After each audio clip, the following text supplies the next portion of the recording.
be talking about liquid mixing, okay? And I call that the fundamentals, because in order to understand liquid mixing, you need to understand the properties in liquids, the physical properties in liquids, because now things are going to get really interesting, because we're going to apply our understanding of the physical properties of the liquids we're trying to mix into how we're going to design a mixer, or how we're going to select the proper mixing technology to achieve what we're trying to do. Mixing challenges and technology selection.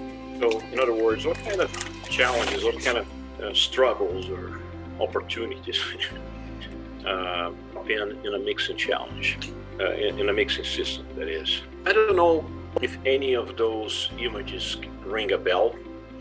They are very common. So I'm going to do a few more case studies on mixing technologies, okay? And just to help consolidate all this material that we've covered so far. If you notice, the topics that we covered went from a real theoretical, like the scientific fundamentals of physical properties that are important for mixing. So now we're going to start talking about dry mixing systems. Okay, we're going to see a lot of different methods and technologies and options on how to mix different bulk solids, or which